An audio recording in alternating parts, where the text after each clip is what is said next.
Kumwabudu Mungu ni pamoja na kumhesabia kuwa yeye ni mwaminifu, ikiwa ni sehemu ya 59 katika mfululizo wetu wa maombi ya siku 60.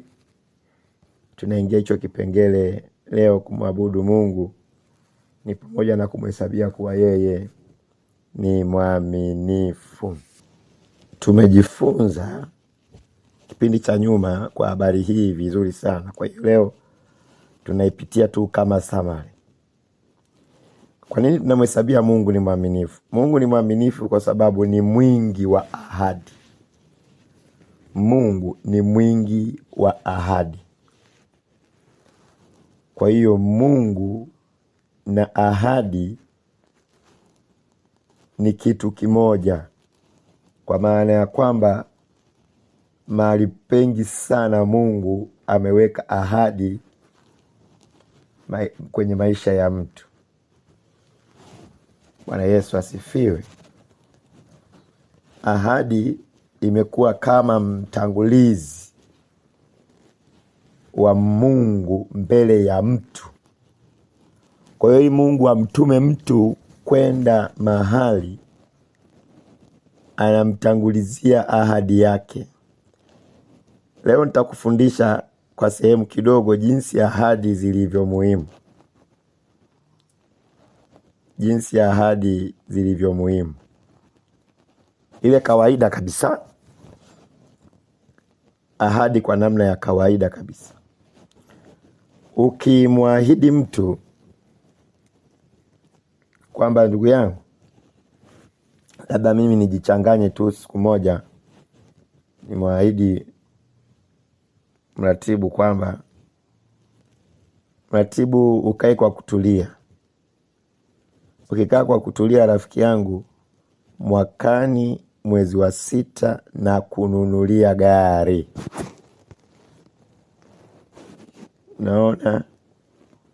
Kwa hiyo nikimwambia mwakani na kununulia gari, kitakachotokea kuanzia leo mpaka kuifikia mwezi wa 6 mwakani ni mtu atakayeishi kwa furaha na matumaini makubwa sana. Yaani hakuna kosa litakuwa na nguvu kwenye kipindi hiki. Kwa nini? Kwa sababu ndani ya ufahamu wake anauona mwezi wa 6 na anaiona gari nzuri ambayo anapewa. Kwa hiyo inamfanya aishi kwa amani muda mwingi. Na ndio maana Biblia inasema hatukosi kuwa na matumaini. Hatukosi kutumaini. Hatukosi. Kwa hiyo sisi tuna nguvu kwa sababu tunatumaini. Kuwa na tumaini maana yake kile tunachokiona tutakuwa ndicho tutakachokuwa kweli. Kwa nini? Kwa sababu Mungu ni mwaminifu. Kwa hiyo ahadi, msingi wake wa kukubalika katika ahadi ni uaminifu. Lakini kama mimi ni chenga na mratibu anajua kwa kweli mtumishi wa Mungu huyu ni chenga, nikimwambia mwezi wa 6 na kununulia gari, hata kubali wala hata amini. Kwa hiyo ataishi maisha yake ya kawaida, ya taabu, ya mashaka, ya huzuni, kwa sababu anajua huyu aliyesema hajawahi kutimiza ahadi. Sio mwaminifu kwa ahadi zake. Sio mwaminifu. Kitendo cha kujua kwamba sio mwaminifu ni sawasawa na hakuna ahadi kabisa. Bwana Yesu asifiwe. Jina la Bwana wetu Yesu litukuzwe. Kwa hiyo hata katika utaratibu wa Mungu vinafanana sana. Kwa hiyo unaweza ukaishi maisha ya taabu kwa sababu haumwamini Mungu aliyetoa hiyo ahadi. Bwana Yesu asifiwe. Na kama humwamini Mungu mtoa ahadi, maana yake heshima ya Mungu kwako ni ndogo. Heshima ya Mungu kwako ni ndogo. Kwa nini? Kwa sababu haumwamini kwa ahadi zake. Bwana Yesu asifiwe. Haumwamini, haumkubali kwa ahadi zake. Jina la Bwana libarikiwe. Lakini kwetu sisi kila jambo analolitenda Mungu aliliahidi. Hakuna jambo Mungu analolifanya leo hakuahidi. Kwa hiyo kuamini alichosema ni sehemu kubwa sana ya kumwabudu Mungu, kwa sababu Mungu ni ahadi. Kama Mungu ni ahadi, maana yake ilipo ahadi ndipo alipo Mungu. Kuidharau ahadi, kutoiamini ahadi ni kuto kumwamini Mungu. Kwa hiyo kama ni kuto kumwamini Mungu, basi ni kuto kumwabudu au kumsujudia Mungu. Kitabu cha Hesabu sura ya 14 mstari wa 10 na wa 11. Kitabu cha Hesabu sura ya 14 mstari wa 10 na wa 11. Biblia inasema hivi: lakini mkutano wote wakaamuru wapigwe kwa mawe. Ndipo utukufu wa Bwana ukaonekana katika ile hema ya kukutania mbele ya wana wa Israeli wote. Bwana akamuuliza Musa, je, watu hawa watanidharau hata lini? Wasiniamini hata lini? Nijapokuwa nimefanya ishara hizi zote kati yao. Bwana Yesu asifiwe. Turudi, nitakonekti ishara hizi zote na kutokumwamini Mungu. Utanielewa vizuri. Mungu anapoweka ahadi zake anataka tumwamini. Na katika uthibitifu ya kwamba tunapaswa kumwamini Mungu ni kwa sababu Mungu anatupa ishara. Mungu anatupa ishara. Kwa hiyo kama Mungu anatupa ishara, maana yake ni nini? Maana yake Mungu anataka tumwamini kwa hizo ishara. Leo najifunza jambo kubwa kidogo, sijui kama mwenzangu unaliona. Kwa hiyo kila dalili inayoashiria ya kwamba kuna uwepo wa Mungu ni fursa ya Mungu kujidhihirisha ya kwamba ni mwaminifu kwa ahadi zake zote zilizo mbele yako. Kama kuna dalili yoyote, kama kuna mazingira yoyote, Bwana Yesu asifiwe, tafsiri yake Mungu anaiachilia hiyo ishara ili watu wamwamini. Anasema hivi, kumbuka ishara sio muujiza.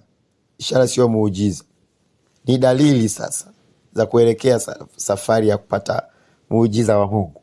Anasema watu watanidharau, wasiniamini hata lini, japokuwa nimefanya ishara hizi zote.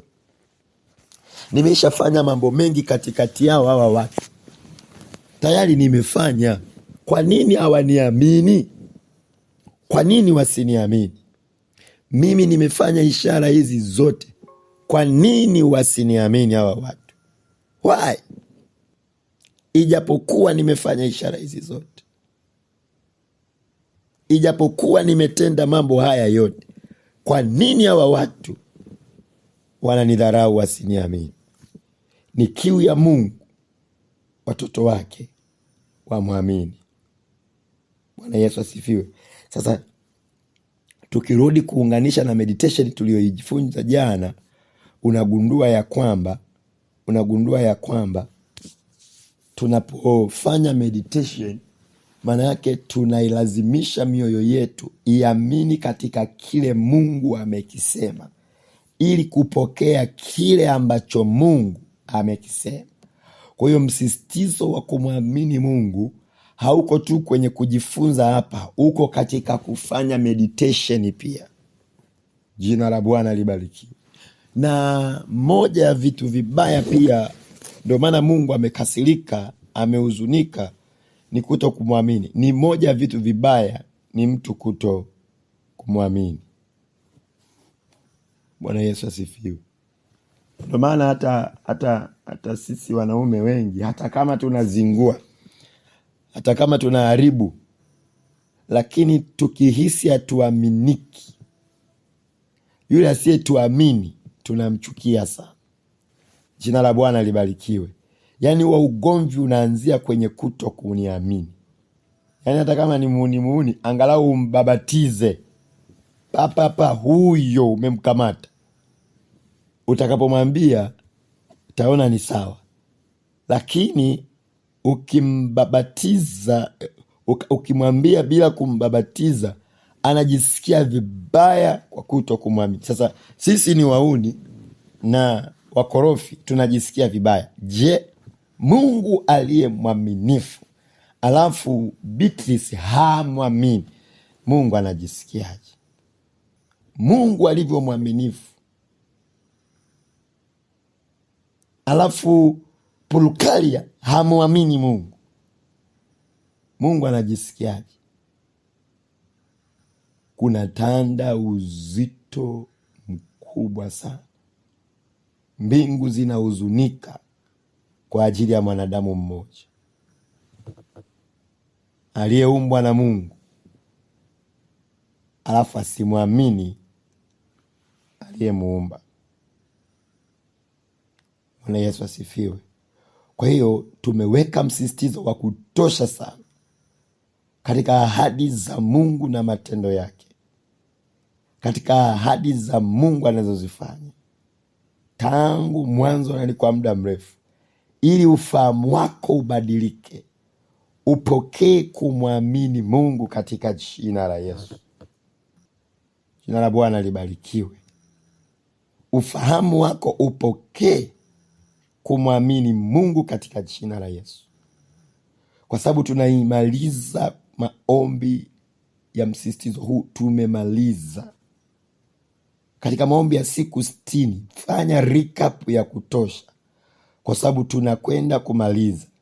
Tunatamani tunapozungumza habari ya kuziamini ahadi za Mungu leo, tuwe tuna clear tu kama kuna mahali mtu alipalegeza. Bwana Yesu asifiwe. Tumwamini Mungu wapendwa, kwa sababu kuto kumwamini Mungu ni kumdharau Mungu, ni kosa la kumdharau Mungu. Tumemweka Mungu kwenye vipimo vidogo vidogo, kwenye maombi yetu madogo madogo, mahitaji yetu madogo madogo. Sikupata hiki, tunampimia Mungu. Sikupokea hiki, tunampimia Mungu. Sikujibiwa maombi haya.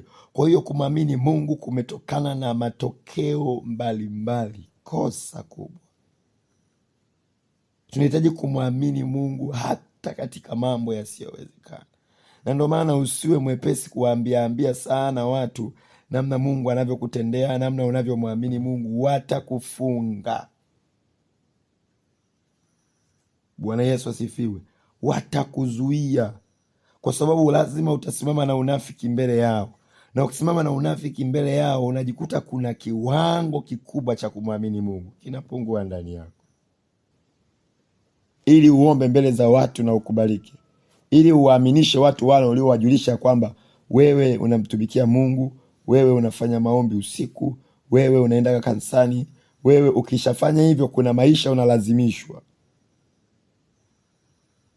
Kuna muda wa kumtafuta Mungu peke yako, ili Mungu ajifunue kwako kivingine, Mungu aongezeke kwako, Mungu apambane na mapungufu na madhaifu yako.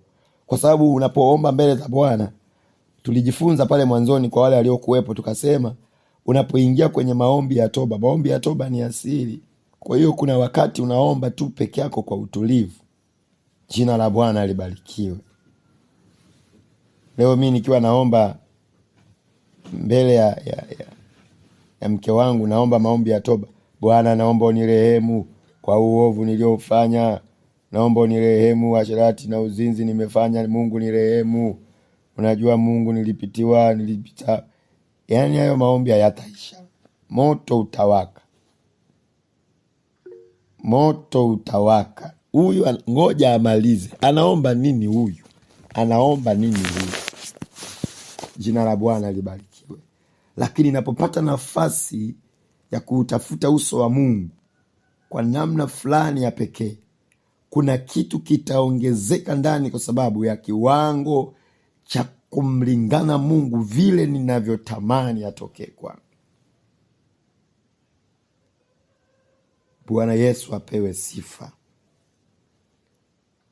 Jina la Bwana libarikiwe. Kwa hiyo Mungu ameweka ahadi nyingi mbele yetu. Kimsingi maisha yetu yote ni ahadi za Mungu. Alafu kati ya hizo kuto kuzifahamu na kuto kumwamini Mungu kwa hizo ni kosa kubwa sana la kumdharau Mungu. Warumi sura ya 4 mstari wa 18 hadi wa 22. Warumi 4 tafadhali Warumi 4:18-22 anasema hivi: naye aliamini kwa kutarajia yasiyoweza kutarajiwa, ili apate kuwa baba wa mataifa mengi, kama ilivyonena, ndivyo utakavyokuwa uzao wako. Yeye asiyekuwa dhaifu wa imani alifikiria hali ya mwili wake uliokuwa umekwisha kufa, akiwa amekwisha kupata umri wa kama miaka 100, na hali ya kufa kwa tumbo lake Sara. Lakini akiona ahadi ya Mungu hakusita kwa kutokuamini, bali alitiwa nguvu kwa imani, akimtukuza Mungu, huku akijua hakika ya kuwa Mungu aweza kufanya yale aliyoahidi. Kwa hiyo alimhesabia kuwa kwake ni haki. Ilihesabiwa kwake kuwa ni haki. Huu ni mchakato wa mtumishi wa Mungu Ibrahimu. Bwana Yesu asifiwe. Tunahitaji kufanya zoezi kubwa hapa la mashindano ya uhalisia versus ahadi. Ni mashindano makubwa sana, sio rahisi tu. Mtu mwenye miaka 100 na mke wake tumbo la uzazi limekufa, ana miaka 90, mume ana miaka 100, yeye ana miaka 90, tumbo limekufa. Anaeleza kilichotokea kwenye moyo wa Ibrahimu. Anatarajia yasiyotarajiwa. Yeye asiye dhaifu wa imani, mwili wake ulikuwa katika hali ya kufa, na hali ya kufa kwa tumbo. Asema, lakini akiiona ahadi ya Mungu ile pale, hakusita kwa kutokuamini. Analazimika kuamini. Analazimika kuamini.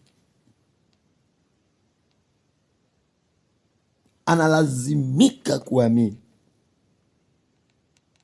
Kwa hiyo mwili uliokufa unatiwa nguvu, unaamshwa na imani iliyo ndani yake. Nasema bali alitiwa nguvu kwa imani. Tuna zoezi dogo hilo la kufanya, dogo sana la kufanya. Tuna kazoezi kadogo hivi kakushindana uhalisia versus ahadi. Kazoezi kadogo kakufanya.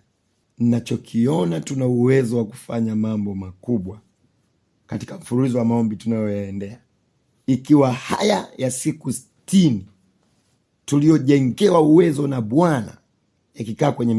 Na tumeshajifunza mchakato wa kumwamini Mungu ni kwa kutumia meditation.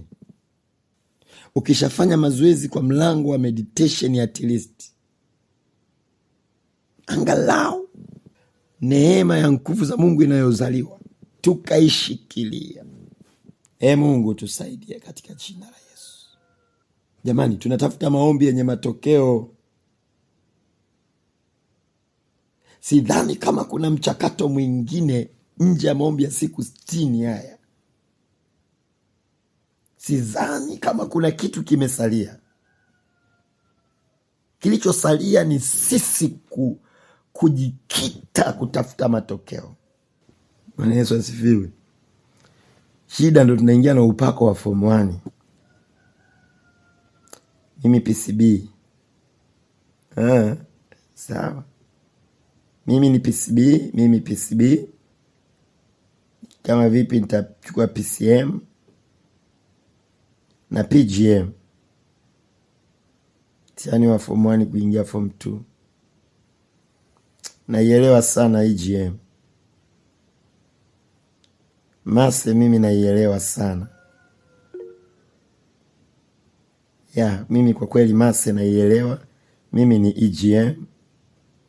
Nitapiga EGM. Piga mtihani wa form 2. Unajua HG ni kombi nzuri sana. Unakuwa mwana uchumi. Sawa, twende. Piga form 3 pale, unachagua na kombi. Usha change. Mimi mradi ni faulu tu. Kombi yoyote mi fresh. Mimi mradi tu. Moko ya form 4. Hivi ukipata division 3 au upati chuo?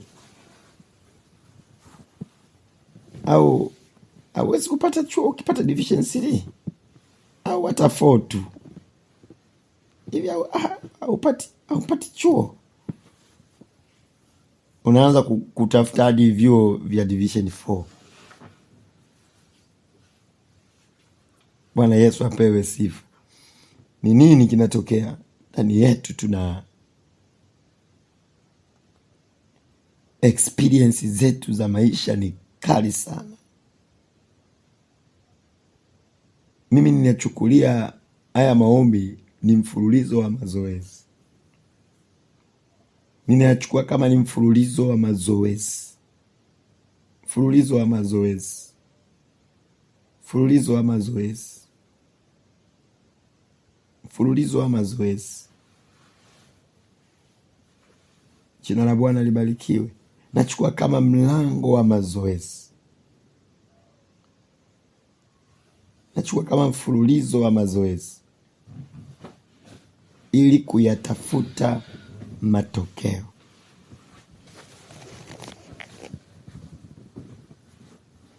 Bwana Yesu apewe sifa. Mfululizo wa mazoezi kuyatafuta matokeo. Sijilaumu kwa yaliyopita. Nitajilaumu kwa yajayo kuanzia leo katika jina la Yesu.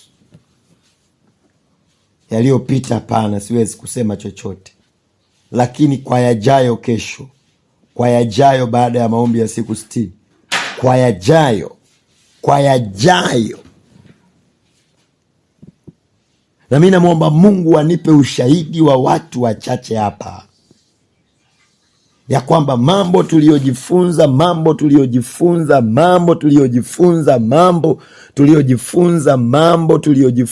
ni sahihi, ya kwamba mambo tuliyojifunza ni sahihi.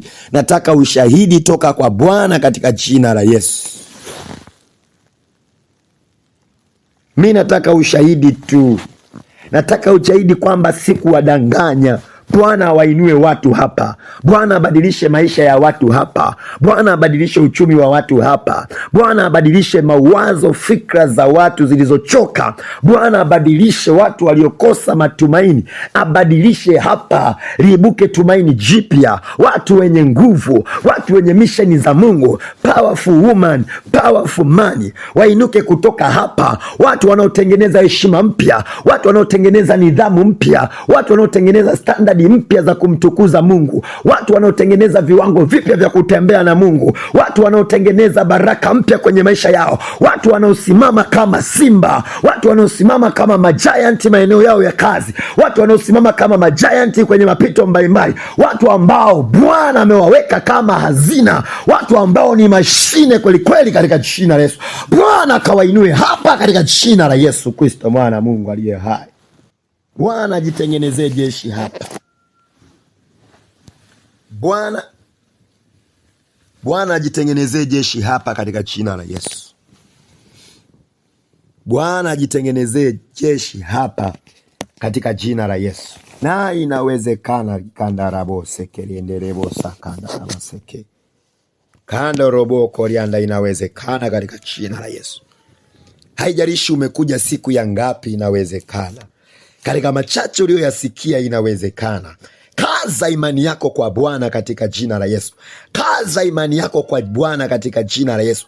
Kaza imani yako kwa Bwana katika jina la Yesu. Kaza kwa Bwana. Kaza imani yako kwa Bwana. Kaza katika jina la Yesu. Jina la Bwana libarikiwe. Haleluya. Jina la Bwana litukuzwe. Haleluya. Yesu apewe sifa. Tusishindwe watumishi wa Mungu. Tusishindwe kufunguka na kumwamini Mungu. Tusikwame watoto wa Mungu. Tusikwame wana wa Mungu.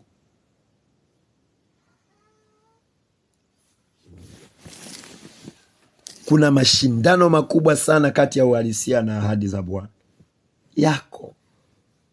Wewe sio wa kwanza. Yalitokea kwa Ibrahimu. Yalitokea kwa Ibrahimu. Ibrahimu anaambiwa atapata mtoto. Katika hali ya kufa alikubali. Akasema ndiyo Bwana. Kwa hiyo anamkumbuka tu aliyesema. Kumbe cha kufanya wewe basi tu muheshimu Mungu ya kwamba ni kweli. Ilazimisha akili yako iambie akili muamini Mungu. Acha kumdharau Mungu aliyesema atakubariki. Acha kumdharau Mungu. Muamini Mungu akili yangu. Muamini Mungu, usinipotoshe mimi. Najua una experience ya maumivu makali. Umepitia miziki mizito. Umepitia mambo magumu na hata sasa unapitia mambo magumu. Lakini kwa sababu ni Mungu amesema. Muamini Mungu. Muamini Mungu Marieta. Muamini Mungu Elizabeth. Muamini Mungu Jeita. Muamini Mungu Joina. Muamini Mungu katika jina la Yesu. Muamini Mungu katika jina la Yesu. Muamini Mungu katika jina la Yesu. Muamini Mungu katika jina la Yesu. Muamini Mungu aliyefanya katika jina la Yesu. Muamini Mungu ametenda haya makubwa katika jina la Yesu. Muamini Mungu amepigania katika mengi katika jina la Yesu. Muamini Mungu katika jina la Yesu. Haleluya, haleluya. Haleluya, haleluya. Muamini Mungu katika jina la Yesu. Muamini Mungu katika jina la Yesu. Amini ahadi za Mungu. Amini ahadi za Mungu. Amini ahadi za Mungu. Amini ahadi za Mungu. Amini ahadi za Mungu. Amini ahadi za Mungu. Amini ahadi za Mungu. Amini ahadi za Mungu katika jina la Yesu. Muamini Mungu kwa jina la Yesu. Muamini Mungu katika jina la Yesu. Muamini Mungu amekutoa mbali. Muamini Mungu amekupigania kwa mengi. Muamini Mungu anakujua aliko kutoa. Muamini Mungu kwa jina la Yesu. Muamini Mungu amekushindia mengi. Muamini Mungu ya kwamba hata ulionayo ukustahili. Muamini kwa hayo mengine. Muamini tu kwa kumheshimu. Bwana Yesu asifiwe. Moyo wako unawezekana unapitia mambo magumu sana. Hayaelezeki kwa wanadamu. Mambo magumu unayopitia hayaelezeki.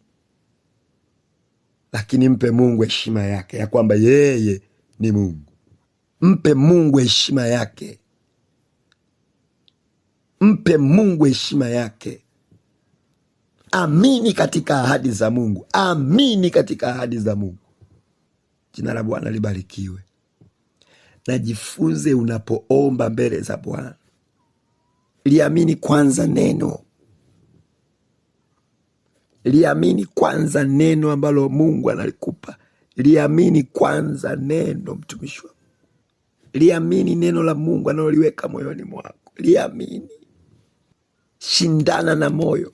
Tulijifunza kwenye meditation, huna sifa za kuomba kitu chochote kama neno ambalo Mungu amekupa katika hayo maombi una mashaka nalo. Kwa hiyo unahitaji kufanya mazoezi mpaka neno lile uliamini ndio ufanye maombi. Tafanya makida mpaka lini? Yaani tusipotoka hapa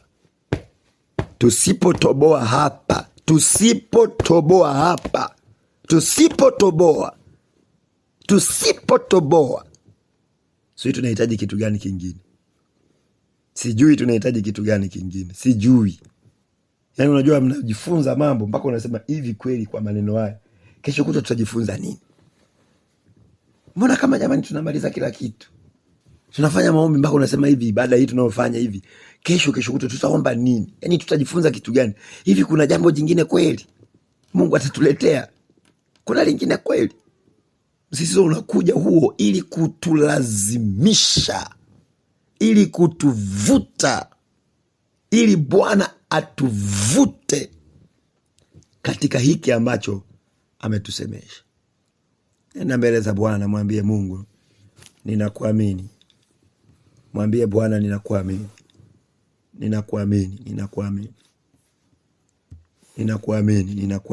Mwambie Bwana ninakuamini.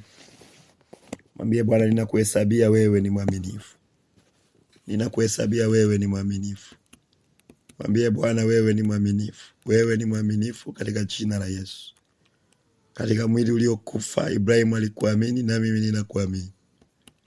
Katika uchumi uliokufa na mimi ninakuamini. Katika biashara iliyokufa na mimi ninakuamini Mungu. Mwambie Mungu ninakuamini. Katika ndoa ya mahusiano yaliyokufa Mungu ninakuamini. Mwambie Mungu ninakuamini. Katika ajira iliyokufa mwambie Mungu ninakuamini. Mungu ninakuamini katika jina la Yesu. Ninakuamini Mungu ya kwamba unabariki. Ninakuamini Mungu Ninakuamini Mungu katika jina la Yesu. Ninakuamini Mungu katika watoto ambao sijapata. Mungu ninakuamini. Majibu ya daktari ni sahihi ya kwamba siwezi kupata mtoto, lakini Mungu ninakuamini.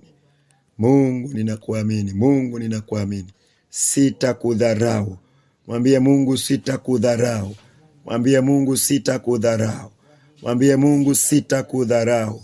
Mwambie Mungu sitakudharau. Mwambie Mungu sitakudharau. Mwambie Mungu sitakudharau. Mwambie Mungu sitakudharau Mungu. Mwambie sitakudharau Mungu.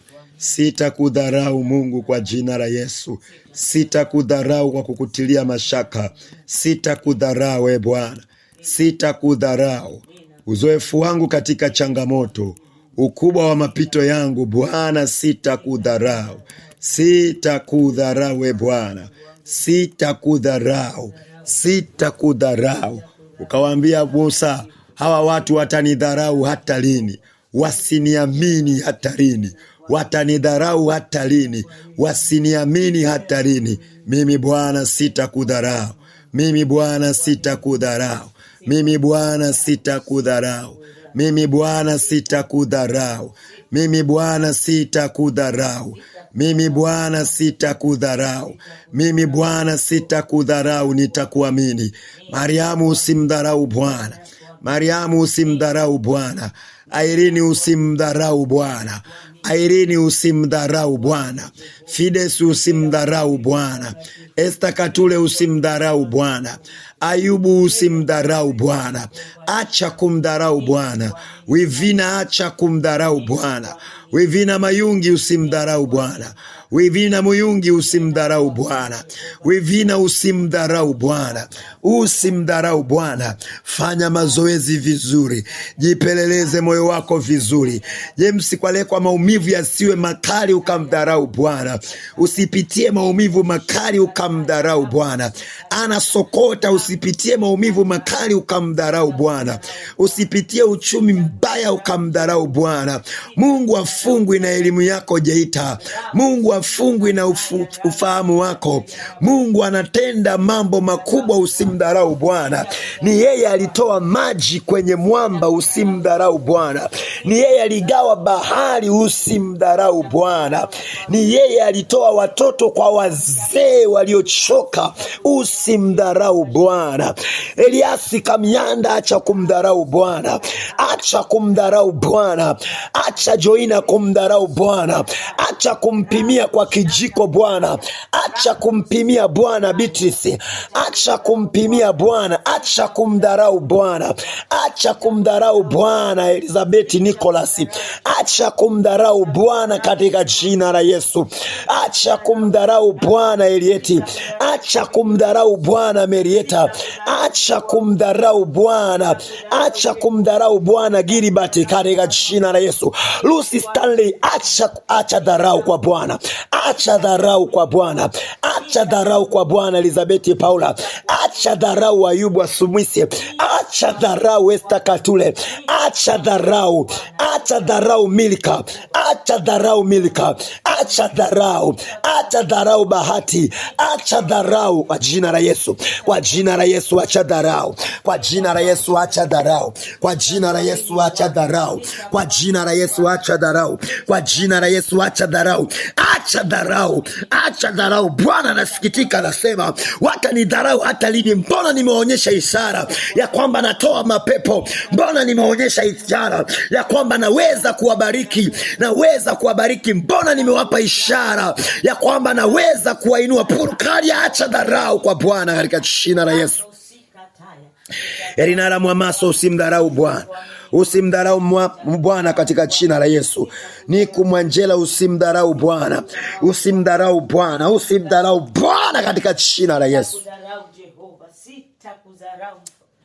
Bwana Yesu asifiwe. Unajua kuna jambo hapa Mungu ananikumbusha. Biblia inasema hivi, kwa kadiri ya nguvu itendayo kazi ndani yenu. Naiona hiyo sentence. Anafanya maajabu kwa kadiri ya nguvu itendayo kazi ndani yenu. Kwa kadiri ya nguvu itendayo kazi ndani yenu. Kwa hiyo utendaji na uwezo wa Mungu umefungwa katika kile unachokiamini wewe. Utendaji wa Mungu umefungwa katika kiwango unachomuamini Mungu. Kwa hiyo tunafanya mazoezi ya imani sasa. Usimdharau Mungu. Lusaje, usimdharau Mungu. Usimdharau Mungu. Prukeria, Erieti, Marieta, usimdharau Mungu. Funguka kwa Bwana. Funguka kwa Bwana. Mwambie, Bwana Yesu, nitakuamini katika mambo makubwa. Na kuamini katika mambo makubwa. Naanza kufanya mashindano ya imani, nafanya mashindano ya imani. Bwana Yesu asifiwe. Na unapofanya mashindano, usianze kuwaambia watu, pambana kwanza peke yako kimya kimya. Bwana Yesu asifiwe. Elieti, ingia kwa mume wako, sema namuombea mume wangu mimi leo, lazima namuombea mume wangu mwaka huu atanunua gari ya VX, whatever unavyomwamini. Ingia kwenye maombi, kula msuli na Bwana. Kula msuli wa Bwana kwa kutosha, kula msuli na Bwana bala. Kula msuli na Bwana. Kula msuli kimya kimya hiyo. Ikitokea akisema ni yeye Mungu wake ametenda, mwambie sawa, ni Mungu wako wewe. Lakini wewe unajua, kula msuli kweli kweli. Ngoma ni kimya kimya hiyo. Fukuza mwizi mdogo mdogo. Atupigi makelele, mwizi, no, kimya kimya. Mwizi mwenye atasalenda. Bwana Yesu asifiwe. Ni ngoma mdogo mdogo, mwizi mwenye atachuchumaa, yeye mwenye atachuchumaa. Bwana Yesu asifiwe. Sema, Bwana Yesu. Bwana Yesu, ninakuamini kwa upya. Ninakuamini kwa upya. Ninakuamini kwa upya. Usinihesabie hatua zilizopita. Usinihesabia makosa niliyoyafanya kipindi kilichopita. Ninakuamini kwa upya leo katika jina la Yesu. Ninakuamini kwa upya leo. Bwana, sitakudharau. Bwana, sitakudharau. Bwana, sitakudharau. Bwana, sitakudharau. Bwana, sitakudharau kwa jina la Yesu. Bwana, sitakudharau kwa damu ya Yesu. Bwana, sitakudharau kwa damu ya Yesu. Bwana, sitakudharau. Bwana, sitakudharau. Bwana, sitakudharau. Wewe ni mwaminifu Bwana. Wewe ni mwaminifu wa ahadi. Wewe ni mwaminifu wa ahadi. Wewe ni mwaminifu wa ahadi. Wewe ni mwaminifu wa ahadi. Wewe ni mwaminifu wa ahadi. Mungu ni mwaminifu. Mungu ni mwaminifu. Mungu ni mwaminifu. Mungu ni mwaminifu. Mungu ni mwaminifu. Mungu ni mwaminifu. Mungu ni mwaminifu. Mungu ni mwaminifu. Mungu ni mwaminifu. Mungu ni mwaminifu. Mungu ni mwaminifu. Mungu ni mwaminifu. Mungu ni mwaminifu. Mungu ni mwaminifu. Kwa jina la Yesu. Mungu ni mwaminifu. Kwa damu ya Yesu. Mungu ni mwaminifu. Kwa jina la Yesu. Mungu ni mwaminifu. Mungu ni mwaminifu. Mungu ni mwaminifu. Mungu ni mwaminifu. Mungu ni mwaminifu. Mwaminifu Bwana. Kwa jina la Yesu ni mwaminifu. Ni mwaminifu, ni mwaminifu. Ni mwaminifu, ni mwaminifu. Ni mwaminifu, ni mwaminifu. Ni mwaminifu, ni mwaminifu. Ahadi zake kweli. Ni mwaminifu, ni mwaminifu katika jina la Yesu. Endelea kusema Mungu ni mwaminifu. Endelea kusema. Endelea kusema Mungu mwaminifu. Endelea kusema. Endelea kusema Mungu mwaminifu. Endelea kusema. Endelea kusema katika jina la Yesu. Endelea kusema. Endelea kusema. Endelea kusema. Endelea kusema mwaminifu. Endelea kusema. Endelea kusema Bwana ni mwaminifu. Endelea kusema. Endelea kusema Mungu mwaminifu. Mungu ni mwaminifu. Mungu ni mwaminifu. Sema, sema Mungu ni mwaminifu. Mungu mwaminifu. Mungu mwaminifu. Mungu mwaminifu. Mungu mwaminifu. Sitaudharau uaminifu wa Mungu. Mungu ni mwaminifu. Sitaudharau uaminifu wa Mungu. Sitaudharau uaminifu wa Mungu. Sitaudharau uaminifu wa Mungu. Sitaudharau uaminifu wa Mungu. Mungu ni mwaminifu. Mungu ni mwaminifu. Mungu ni mwaminifu. Mungu ni mwaminifu. Mungu ni mwaminifu. Mungu ni mwaminifu. Sitakata tamaa. Sitakata tamaa kumwamini Mungu. Sitakata tamaa. Sitakata tamaa katika kumwamini Mungu. Sitakata tamaa katika kumwamini Mungu. Sitakata tamaa katika kumwamini Mungu. Mungu ni mwaminifu katika jina la Yesu. Rikando robo sekenderebo sikiri andarabasaka. Kanda rabobo koriandaraba senderebosi. Sante Yesu kwa neema yako. Sante Roho Mtakatifu kwa uaminifu wako. Sante katika jina la Yesu. Katika jina la Yesu. Sante Roho Mtakatifu. Katika jina la Yesu. Amen.